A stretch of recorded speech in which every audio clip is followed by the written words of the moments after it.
And I think we're on. Good morning, everybody. Welcome to the November 30th, 2021 Police and Public Safety Committee meeting. I'm going to call the meeting to order at 8:03. I'm going to start off by taking attendance. I have Councilman McPartlin here, Supervisor Syed, myself, Deputy Chief Mike Stevens, Deputy Supervisor Fominski, Town Clerk Michelle Martinelli, Town Attorney Paul Briggs, I have Judge Gagnelli, I have Judge Schwinton, I have Confidential Secretary Brian Backus, Deputy Town Attorney Finnan, PBA Representative Anthony Comanzo is here, Chief Lingenfelter is here. Is Comptroller Alam here? She is. Oh, present. Good morning. Good morning. I have Seth.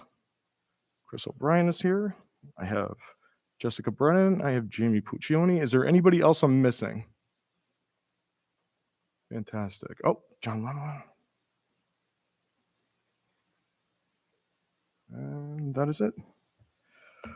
All right, first matter would be the minutes from the November 2nd, 2021. I need a motion for those minutes. Motion to accept. Do I have a second? I'll second it. All those in favor? Aye. Aye. Any opposed? And that motion carries. So to begin our operations, our department has finished testing all of our body-worn camera systems at this point. Detective Kafaga has put together a presentation regarding these and is willing to give the presentation to the committee at the next meeting. I don't know if that's something the committee is interested in seeing. I believe it was 6 or 7 body camera platforms, six that we tested. I think if no one has any objections to that, I think it would be a good thing to kind of put out there. Does anybody have any objections though? Okay. Oh, that's fine. Okay. So we'll put that on for the next meeting.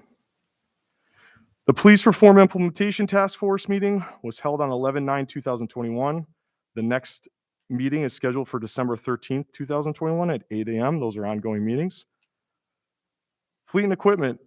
The radio transition has been completed for all portable and mobile radios. As we all know, we're going to a digital radio platform in conjunction with the county and all the surrounding agencies. So far, the system has been working correctly and we had a seamless transition. There really haven't been any major issues that we have seen so far. 601 and 602 vehicle replacement vehicles are still in the process of being outfitted to be put into service. I don't think we have a specific timetable yet due to kind of back ordering on some vehicle parts and upfitting. A resolution for fleet vehicles to be surplused. We need to discuss for 601, 606, and 615. I believe 606 and 615 are ready now to be surplused almost, thereabouts? Yeah, they just gotta be stripped, but they're close. Okay. 601, obviously, we would have to wait. That would be for future. Stripped also. Yep. Okay. So getting back to the outfitting of the other vehicles, are we using the equipment from these vehicles and putting them on our new vehicles? Yeah, 1 and 2, we're transitioning equipment over from the current outgoing vehicle. Mike, you can grab that one too, I think. Sorry. Is it on, Seth? Okay. We're transitioning the equipment from 1 and 2 onto the new 1 and 2. But there is we're going from 2 different body styles. So there's some equipment that we need to get to retrofit the equipment from the old body style to the new body style. And that's the stuff that's back order, the cages and such. And any idea on timing? Well, the cars are supposed to be here in May. We got them in December or November. Yeah. So your guess is as good as mine. Yeah, I think No idea. everything's kind of backed up right now with shipping And I know, speaking with Jason, he got everyone's getting their cars right now. Apparently, whatever was going on with the car issue, Chevy and Ford are all delivering their cars right now. So he's been inundated with vehicles also. So it was bound to happen with the supply chain. Okay, but you've got enough vehicles to surplus these. Yeah, well, 1 will be surplus once it's out of service. Right. 6 is the one that had the motor issue that we haven't had that for 3 or 4 months. And then 15 was Detective Florell's car, and we don't need it. So that's going too. That's the oldest car we have in the fleet. So. All right, thank you, Mike. So moving on, we have received the ozone machine to disinfect vehicles to assist with COVID protocols. And we're going to start up a rotational list for regular disinfecting of our NPD vehicles. Obviously, we want to keep our officers safe. We want to make sure that our vehicles are being cleaned. We had been previously utilizing Niskuna tires, and we're very grateful and gracious to them. We may still continue to do that if we have any issues where we have to do multiple at the same time. I know the rest of the town departments had purchased these in conjunction with us, and Janet Wynn was excellent at kind of coordinating that, so thank you to her. Building, Charlie Bergami contacted the lock system program for installation on administrative computers. He has told me that it is tentatively scheduled for the first week of December. I know this is something we talk about every single meeting. I'm trying to pin a date down, and I believe it's going to be the first week of December for that lock system. We recently purchased garage door openers, and with the assistance of Charlie, we were able to program all of those. So all of our fleet now have garage door openers for the Sallyport, which was important for a number of reasons. The only thing we have left to do in regards to that is Charlie actually has to rewire the garage door opening system so that it can no longer be manually opened. So that's something we're working on. Training. Our department completed its department-wide training on officer wellness and mental health, as well as diversity training specific to the LGBTQ community, which was done through the Police One Academy platform that we had purchased. There were some excellent trainings. I had a lot of positive feedback, and those are going to continue to go on as we move forward. That platform seems to be working pretty well for us because with those trainings, we have the ability to do them remotely, and people can kind of work around their schedules, around their work schedules, and things of that nature. The department completed our fall range and taser recertification training. I think there's only 1 or 2 folks that are still left, and that's because they were out during this, but as a whole, we have completed that, which is excellent to have that done because the snow is coming. Moving on, the department anticipates sending Officer Henry to become a defensive tactics instructor at a training to be held in Schenectady County, January 10th through the 21st.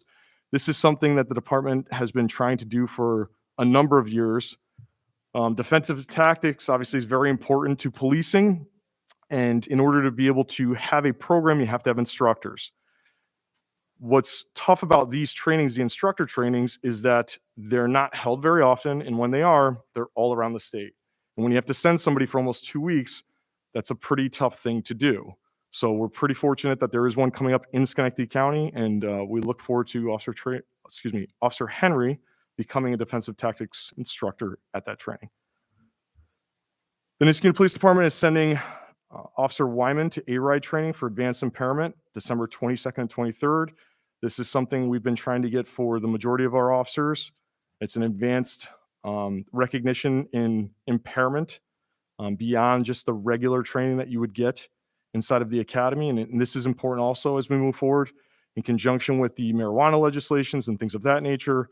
We're trying to prioritize, if we can, sending officers to get this advanced impairment training. And then lastly, under training, the department is beginning its annual Police One Academy training in procedural justice and implicit bias. When I say annual, in the past, we hadn't done this annually. This was part of some recommendations from the reform, and we have the ability to do it through Police One Academy. We're going to work kind of moving forward, hopefully to do some sort of a hybrid model, maybe have some in-person instruction as well as these web-based trainings, but we're excited about getting those done and making it an annual training. Citizen issues, some ongoing things, and the list seems to be getting a little bit less, but it's still quite full. We had discussed from Michael McLean on South Country Club Drive at Mayfair Drive. He had requested a two-way stop due to line of sight issues. I know Superintendent Ray Smith, this is ongoing. He was still looking at whether the stop sign could be moved a little closer to the intersection so folks could have a better vantage point before crossing. At our last meeting, Deputy Town Supervisor Faminsky requested the Zone 1 car observe whether traffic north on Balltown Road at Knott Street is backing up into the intersection due to the high school commuting traffic. He was correct in that assessment. It is, in fact, backing up during those commute times. I have sent an email to the Zone 1 car to monitor that because obviously we don't want them blocking that intersection so that Knott Street can continue to navigate that intersection during specifically the morning commutes. And it almost seems like the traffic is beyond the high school. I don't know what's specifically going on. It almost seems like it's starting from the River Road point and kind of backing all the way through the Route 7 point. So we got to keep an eye on what's going on there in the morning. Did you want to add anything to that, Sandra? No. Okay. All right. Ongoing, Ben Mastriani, he apologizes he couldn't be here because of work. We had said over the past as many meetings, we're going to attempt to collect some data, some more up-to-date data from that intersection. There was construction going on for a long time, so we weren't able to necessarily do that, but we have been able to pull some of the data. And the first traffic report data that I'm going to read, and before I begin, actually, I should start over. Officer Munger has been assigned to graciously take on this undertaking. It's a lot of work, and the deputy chief is going to work in conjunction with him. Ian, and I call him Ian because that's how I know him the best. He is a very well-versed person in computers. He comes to us with I believe it's a computer science degree. And when I spoke to him about this, he also enjoys doing traffic. He was excited about it, and he's already done some pretty amazing stuff with things that we weren't even aware and had the ability. Mike and I talked about it, Deputy Chief and I talked about the other day. He's already been able to reprogram some of the software and do some different things that we didn't know had even the capabilities or functions, because that's not within our periphery. So the first report I'm going to read, he typed up after pulling some of the data, and it was the eastbound report on Wyoming. The data was analyzed from November 15th through the 21st. And the data he pulled was from the mounted sign that is there. I'm just going to read what he wrote. The sign has been in place for over a year. Recent road construction had reduced the volume of speed of traffic. A complaint was made on 11/19 that traffic had returned to normal. Data was analyzed for this past week. So from a volume perspective, the weekday average volume was 429 vehicles. Again, this specific sign is only going to count the number of vehicles eastbound. So just to be clear, it's eastbound traffic was 429, the weekday average volume. The weekend average volume was 352 vehicles. Most of the traffic is between 7 a.m. and 6 p.m., with the highest average hour being from 3 to 4. Speed, the average speed was 24 miles an hour. We know this is a 30-mile-an-hour road, and the average speed was 24 miles an hour. The 85th percentile was 30 miles per hour. And he kind of goes into like a further analysis, and he gives a yearly context. So just to put this in perspective, excuse me, in November 2020, so a year ago, the weekday average volume was 1,208 vehicles. So this week we're showing it at 429. Last year at this time it was 1,208.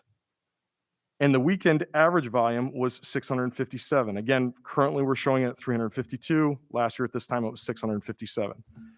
The average speed was 26 miles per hour in November 2020, and the 85th percentile was 32 miles an hour. So clearly we're seeing, and I don't know if it's because the construction was there and then it's gone. We're going to continue to monitor that eastbound traffic, but the volume has substantially dropped. And I think we can all agree, based upon the historical data that we have of this roadway, that speed is not an issue on this roadway whatsoever. From a westbound perspective on Wyoming, the data was analyzed from 11:25 to 11:27. Unfortunately, we had some production problems. One of our traffic counters was having some issues, and I wanted to get some sort of traffic study done. I know it was around Thanksgiving, but this is the best we could do for prior to this meeting. A one-way directional radar counter was set up near 1536 Wyoming Ave on a tree. Again, we tried to get closer to the Schenectady side. The counter was set up to record westbound traffic. The volume on 11/26 of 2021, a total of 225 vehicles were recorded. For the time surveyed, the average speed was 26 miles an hour. The 85th percentile was 31 miles per hour. And out of the 489 vehicles that were recorded, 2 vehicles were recorded over 40 miles an hour. So again, I think it's clear from the data that the speed is not going to be an issue. Unfortunately, like I said, Mr. Mastriano was not here to be able to continue to discuss these things. He has volume concerns. I've instructed Officer Munger, I want to see if we can get some data from some side roads to see what volume looks like. He was attempting to pull Windsor's data to even see what that from a volume perspective looks like, because I think we need to put these things in context. listen, when we talked about this initially, I sat there and I'm like, wow, that sounds like a lot of volume, right? But if we don't have something to put it in a comparative analysis to, what is the volume on our roadways? And so just in conjunction with talking about this, and I was saying it to Deputy Town Supervisor Fominski, we're going to attempt for the 2022 period to do more proactive data analysis and rotate the signs more in the traffic counters and kind of get more historical data to be able to compare and do these analysis on more roadways inside of our town so that we can see how these things look in comparison. I don't know if anybody has any comments or questions about that, but I cannot stress enough that speed is not an issue. We've talked previously about the crash data on this roadway or even intersections around this roadway. We don't have a high volume of crash data, so I don't really know what the committee wants to do moving forward. But I don't know what else, from a policing side of things that we can specifically do for this roadway. Well, that's all great information. It appears that, as you pointed out, the volume has gone down some on Wyoming at this point, correct? It has. And again, I'm going to have Ian take a look in the next couple weeks because that mounted speed sign, the digital speed sign is still there. I want to see if it goes back up now that the construction's been, 2 weeks? 2 weeks ago it ceased?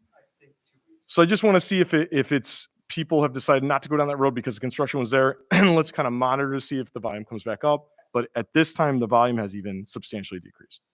You've done a thorough, analysis of it. Obviously, he's done a very thorough analysis of it and indicating that there is not a speed problem and volume. That's something, as you said, we can look into what other streets maybe in that area or that have that similar direction might Right. have. Okay. Not that there's much you can do about volume. No. I don't think. Moving on to Story Ave, I'm not going to read all of these. These are just kind of going back over what we had previously discussed in other meetings. We did finally receive, because I had requested New York State DOT crash analysis for the intersection of Story Ave and Balltown Road. I'm just going to quickly go over those findings and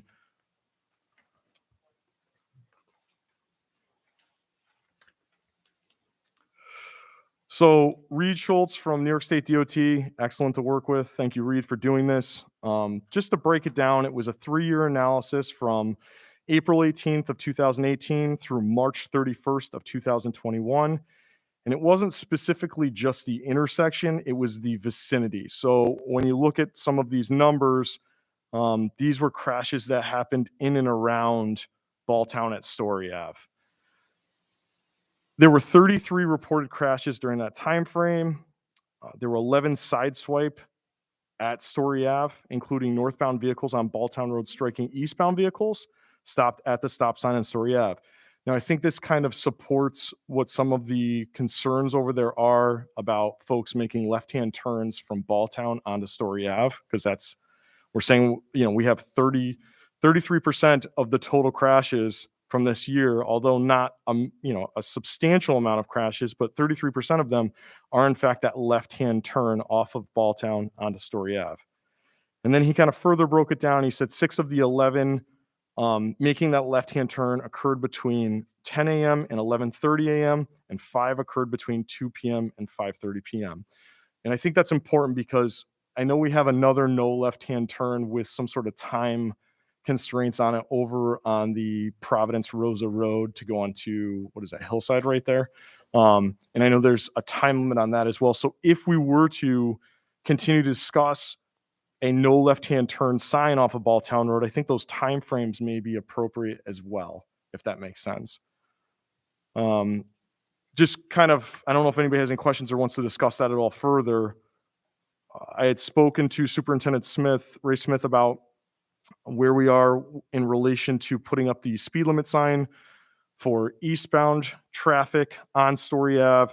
I know they were marking it, and he was going to attempt to get that up in the upcoming weeks. But I don't know if we want to have an open discussion about kind of where we go from here. Just to recap, in the past, we know speed is not an issue on that roadway. We do, again, believe there may be a volume issue, obviously, as a cut through. I know Councilman Partland, you had stated maybe having some sort of no commercial vehicles or some sort of other signage there. Van Antwerp Road does have a weight limit on it. I believe it's 4 tons. Is that what it's saying? Yeah, it's a 4-ton weight limit. So we could almost do something in conjunction with that, because obviously we don't want commercial vehicles driving up and down that roadway. But I'm going to leave it open to anybody, if anybody has any suggestions or wants to kind of discuss where we go from here with regards to this roadway. Do we have the ability to do that, to make that, non-commercial, no commercial traffic? I mean, or do we go with the weight limit that's on Van Antwerp Road?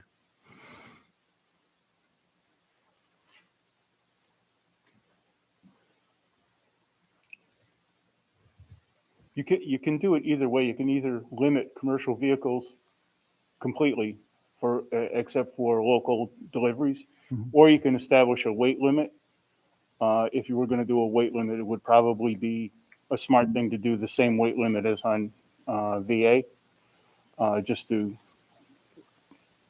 eliminate confusion. My recommendation, though, would be to do no commercial vehicles on that block of Story completely. Although the weight limit is a problem, the bigger problem here is commercial vehicles either making the turn onto Story from Balltown because of the grade of the road. We've had instances where larger commercial vehicles, especially 18-wheelers, get stuck right on the apex of the hill because they basically bottom out with the length between the front wheels and the back wheels. Right. The bottom of the trailers bottom out on the roadway. So I think eliminating commercial vehicles in that block would probably be the better solution. Right. I agree with that. It'd have to be at both ends. You're going to need signage on Right. Balltown Road at Right. the top, and then signage at the bottom. Yeah, the bigger problem is the commercial vehicles coming up the hill. Yeah. Because of if you're going north on Balltown, because of the angle of the turn, most vehicles can actually angle themselves in so that they don't bottom out. The problem with coming up the hill is that you're coming up straight and then try to make the turn onto the roadway, and that's where the problem is. So. Yeah, well, I'm in agreement that it should be no commercial traffic, local delivery only, and the signage should be posted as such on Balltown and at the bottom of Story. There's no need for a tractor trailer to be going down that road on that block.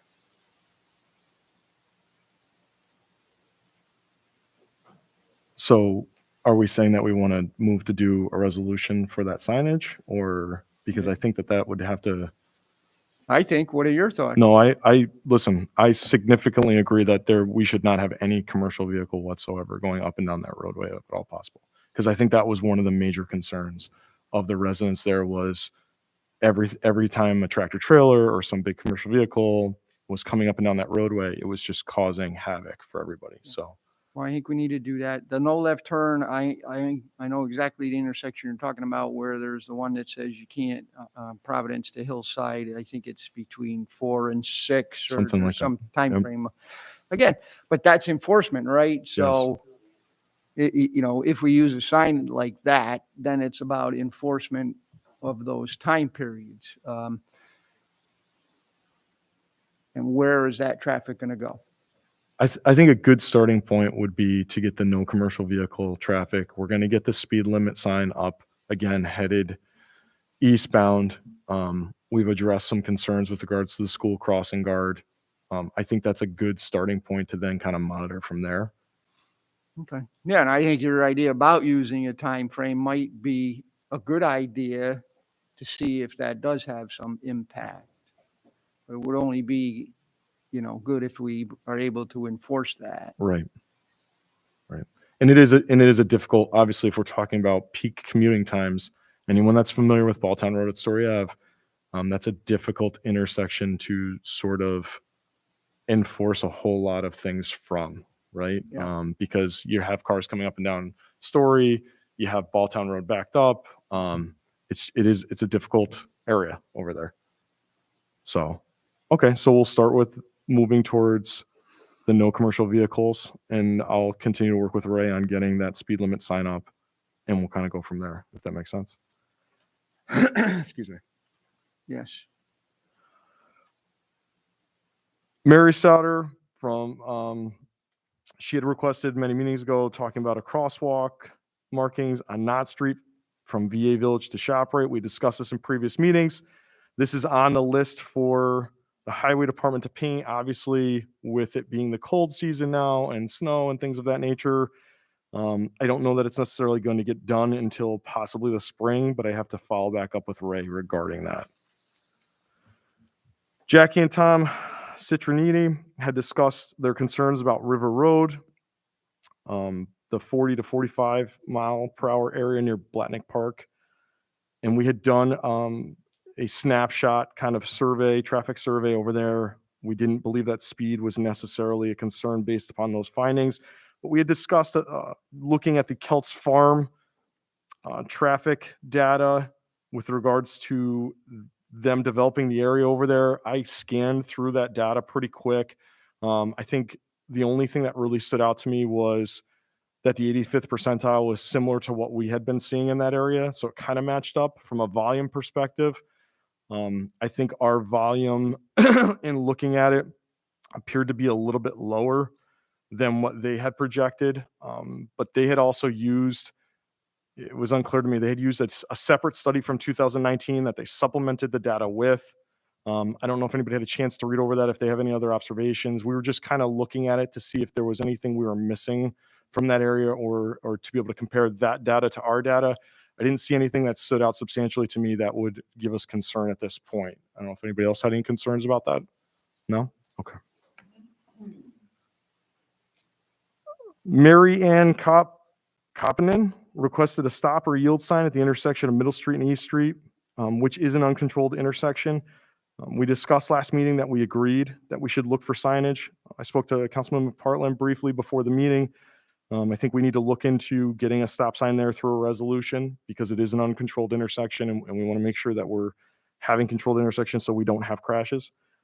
So I think we need to look into getting that done. We'll put that on the list of resolutions. Yes, and I don't know, Ray isn't here, maybe Mike can answer this. We used to have a list of some uncontrolled intersections in town that we got through. Have we gotten through the list of uncontrolled intersections? And I believe we need a resolution for any stop sign, correct? Yeah, you'd probably have to go back to the earlier minutes. I never had that list. That was Chief McMahon. We do. We need to do a public hearing because Oh, go ahead, Elena. Go ahead, Elena.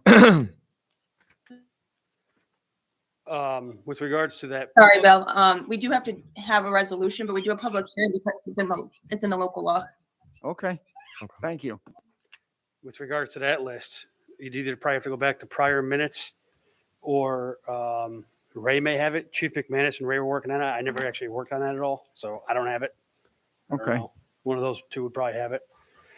I don't know Thank if you. files in the chief's office somewhere. I don't know. We haven't gotten many, requests from residents about that, so I think we Pretty sure we got most of them done. we got through most of it. Yes, if not all of them. That's what I had told the chief, so. Okay, good. Thank you, Elena. Thank you, Mike. So Elena, I'll just get with you so I can understand that process later offline with regards to the public hearing. Okay, no problem. Okay. Whitmire, Councilwoman McGraw had stated there were some concerns many meetings ago regarding speed limit. I know we had put up some temporary speed limit signs there. We did do a traffic study, and I'm just going to read it real quick. The data was collected from 11:10 to 11:12. The counter was set up around the middle of Whitmire, excuse me, facing west, collecting both east and westbound traffic. The traffic counter collected 90 valid vehicles during that 2-day period. 66 vehicles were at or below 30 miles an hour. 84 vehicles were at or below 35 miles an hour, and only one vehicle was traveling faster than 40 miles an hour. So that makes the average speed limit 26 miles an hour. and the 85th percentile was 33 miles an hour.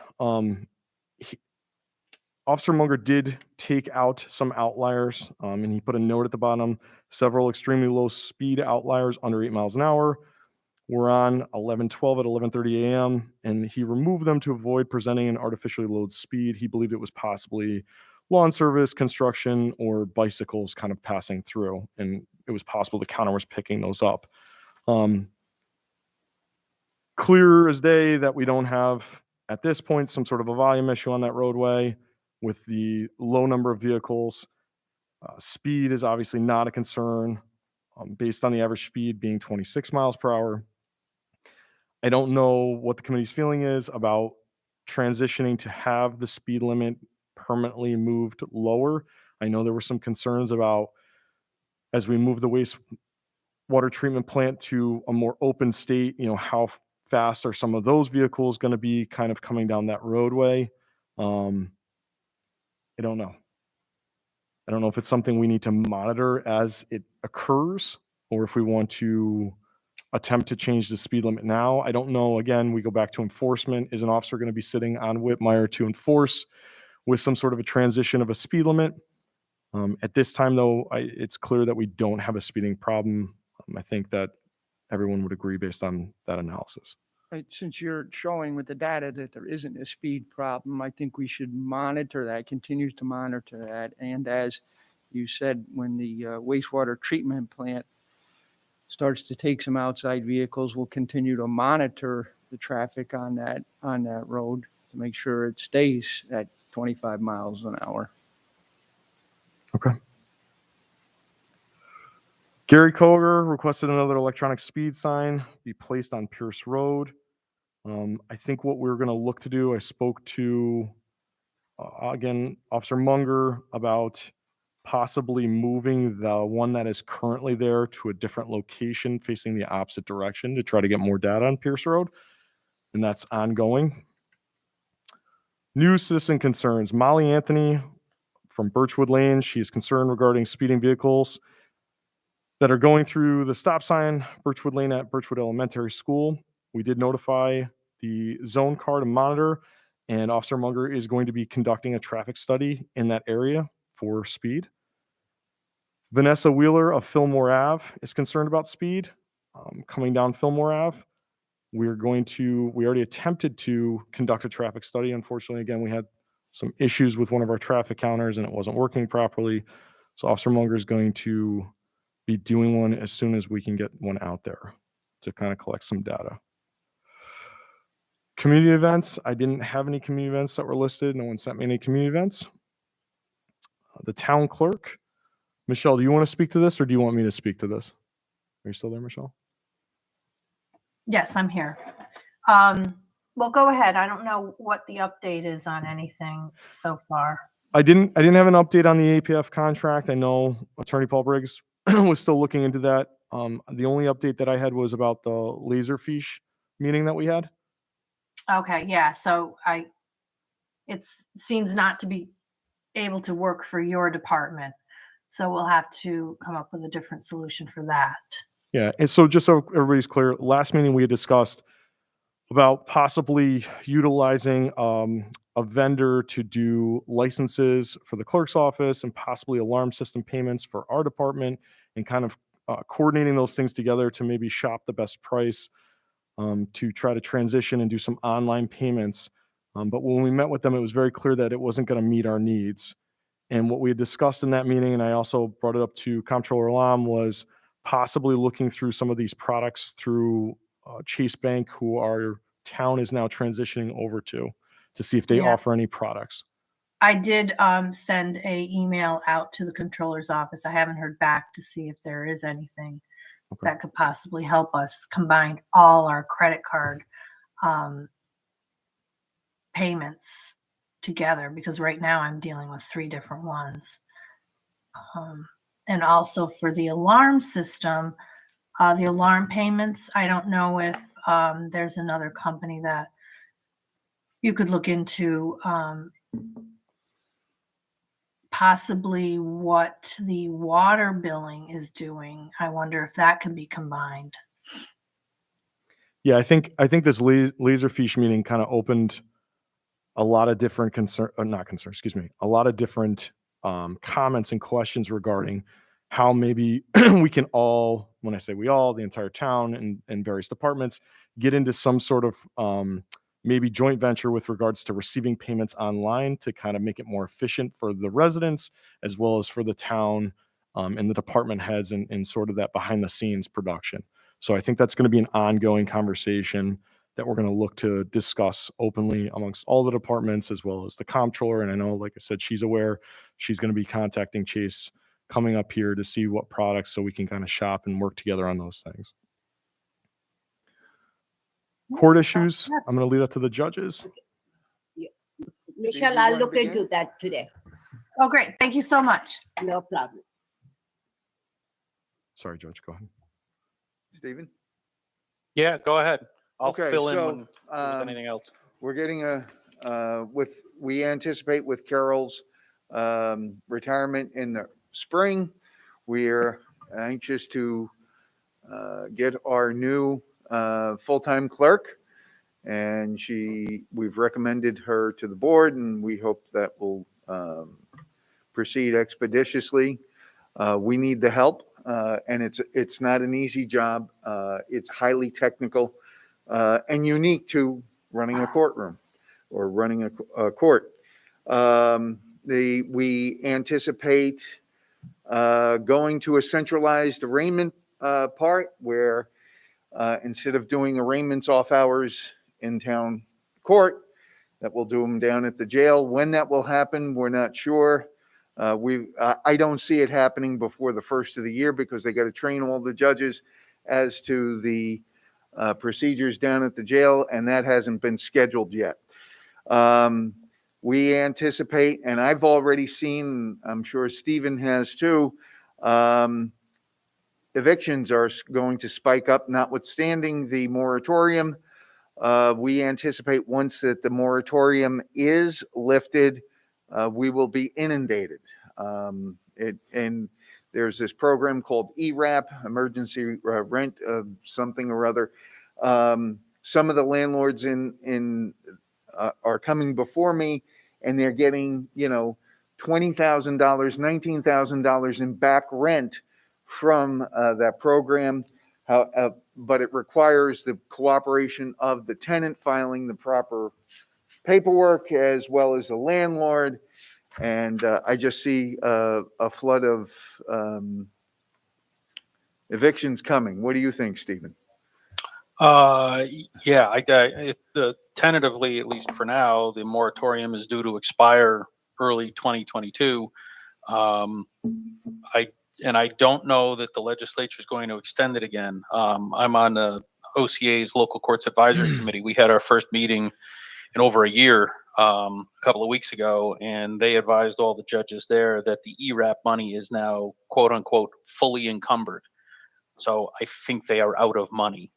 So there's not going to be anything they can really do to allay the fears of landlords with respect to getting paid.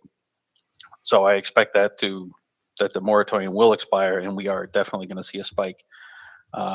I think we're seeing a pickup in criminal cases as well. I'm expecting 2022 to be one of our busier.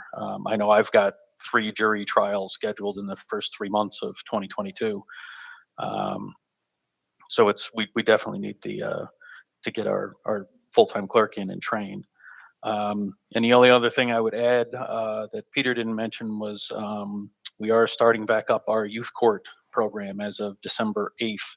For those that don't know, with Raise the Age, we had to transition our youth court program from an actual court type environment where we would transfer cases over to the youth court to more of a shadowing program. So as it is right now, we have 3 students a week come in and they'll shadow. One will shadow the judge, one will shadow prosecutor, one will shadow defense attorney, and then they rotate through. So they get to see actual cases, actual criminal cases that aren't getting transferred to them. So it's still a work in progress, but it's a very, very good program, I think. And we're one of the few youth court programs in the area. We anticipate a busy 2022.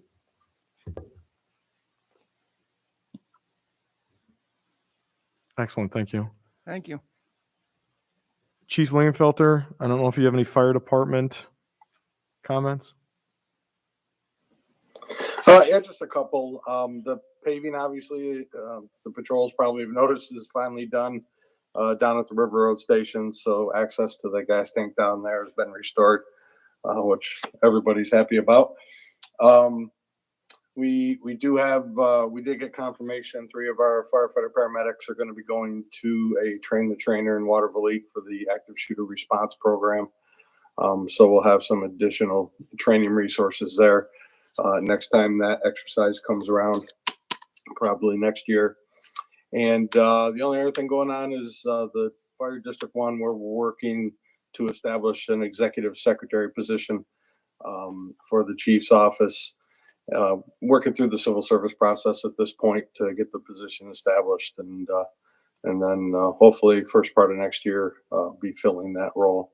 Other than that, call volume is up significantly, especially mutual aid. Everybody's been seeing it on the news for the last couple months now. The hospitals are getting backed up, and it's dominoing right down into EMS. So we're still struggling through that, but so far we're doing all right. So otherwise, that's all I have.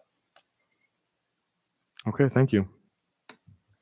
I don't see anybody from the school district here. Okay. Personnel, the Niskuna Police Department convened a panel November 16th for sergeant interviews. This specific position is to backfill the position that I vacated.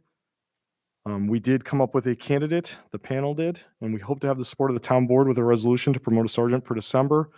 The reason, obviously, it's necessary to get this done before December is for scheduling purposes. We need to have proper supervision of all 3 of our departmental shifts, the A line, the C line, or excuse me, the A, the B, and the C. And so we're excited about this. We're excited for the candidate. And I was hoping to maybe discuss that in executive session after this is over. Okay. The closest car state police MOA, the state park land between River Road, Whitmire Drive, Rosendale Road, and Lock 7 Road. It's ongoing. I've been working with town attorney Elena Finnan on this. There's still some moving parts. We still don't know if we even need necessarily an MOA or not, and we're still kind of working on that moving forward. And then lastly, the last meeting we talked about looking into the old fire radio stand that was inside of our former our former dispatch area. Deputy Chief Stevens looked into that old fire radio stand, I believe with Seth, to see if it was on our list of town property. It was not, and we had discussed whether or not it could be surplus to the UCC for their backup purposes. I think it was Deputy Town Supervisor Fominski that stated he believed that it was actually county property already from long before some of us existed here. And we believe it is, so we were going to return it back to the county for that purposes. We don't believe that we need to surplus it because it's not our property. It is the county's property. And that's all I have. Does anyone else have anything else that they need to talk about or discuss? No? Okay. Can we motion to move into? So I can make the motion. So I'm going to motion to enter into executive session pursuant to Public Officers Law, Section 105, subsection F. Oh, yes, sir. Actually, we have somebody who wishes to speak. I'm sorry. Yeah. Yep, I go ahead. apologize. Sorry, I didn't know when to jump in. No, Thank absolutely. you. My name is John Lemmel, and I live at Glen Meadow Court. I just wanted to thank you guys and specifically call out Councilman McPartlin for the way these meetings are run. As a citizen, I love the fact that we call out for citizen input and that you put that on the agenda. I find the data, Chief, that you're sharing and all of your leadership in this kind of meeting is open government at work. And I wanted to just acknowledge that. I know sometimes I'm the guy bringing the problems, but I want to recognize that this is wonderful to be able to see citizen action, to see citizen issues being discussed, data being provided, and that how you're responding to the different things that come up in the town. And that's very reassuring. So first and foremost, I want to thank you for that. One other thought, just a suggestion, I guess. I'm out walking my dog a lot in the street. My wife, my kids, maybe when they're home, my dogs. Speeding is definitely a concern. It seems to be the most popular topic of these meetings. In my experience, I'm walking on the street, I'm in the road because there's no sidewalks. A car drives by 30 miles an hour, seems really fast. Recently, I've noticed it depends on the size of the vehicle, and this may not come up on your data studies, but 30 mile an hour, Corolla driving by me with my dog is one thing. I've noticed school buses seem to be on a very tight schedule here, and they are some of the worst offenders. It still may be going 30 miles an hour, but when you're walking on the street, being passed by a school bus or a garbage truck, those things are way too fast. So just a thought on the data. Can't tell how big the vehicles are, but a suggestion maybe in a quick email to the Board of Ed, to the garbage companies, to some of the people that are driving some of these big trucks, that 30 miles an hour may look okay on a report, but at 30 miles an hour when I'm in the street with my dog being passed by a school bus is really scary. So that's my thought. Thank you. No, thank you, John. Thank you. Thank you so much for saying thank you to us. We appreciate that. But also, that's one of the things that I try to educate folks on. That's a really good observation is, obviously what we're perceiving as speed, there are a lot of factors. So if there's a curve, if there's a hill, the sound of the vehicle, right? The type of vehicle it is, and all those things in conjunction with one another, it's hard because sometimes it appears as though something's going on and it may not necessarily be true. So as far as the data that you're describing, the only way our traffic counters would not be able to do that, DOT has kind of those, and I don't know what they're called, Stan would probably know what they're called, but those cordage that they put out so they can actually tell, the speed between the axles and things of that nature, or the size of the vehicle based on how many, points of contact those tires are having. We don't have obviously those. But I would stress to, if you do have concerns about the buses, I can certainly send an email or the garbage trucks, but I say this to folks all the time, don't be afraid to reach out to the bus garage directly. You folks are, you're residents and citizens of Niskuna.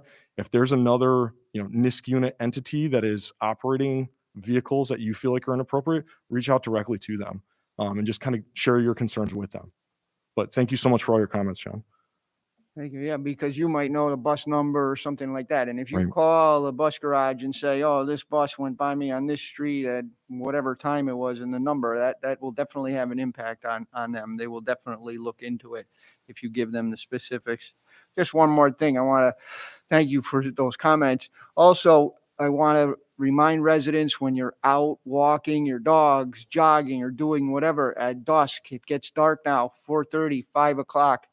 I myself am a runner. I've got a yellow jacket that I wear with a reflective vest and a light. It amazes me. I'm out just yesterday, see people running, wearing dark clothes, nothing but a light. And I try to yell at them, but they got headphones in, and it's sort of wear colors. You need to be seen. Even if you're walking your dog or just going out for a walk, you should wear bright colors. I know the state at one time had public service announcements on the television about that. It's very important because you cannot be seen by drivers when you're wearing dark clothing.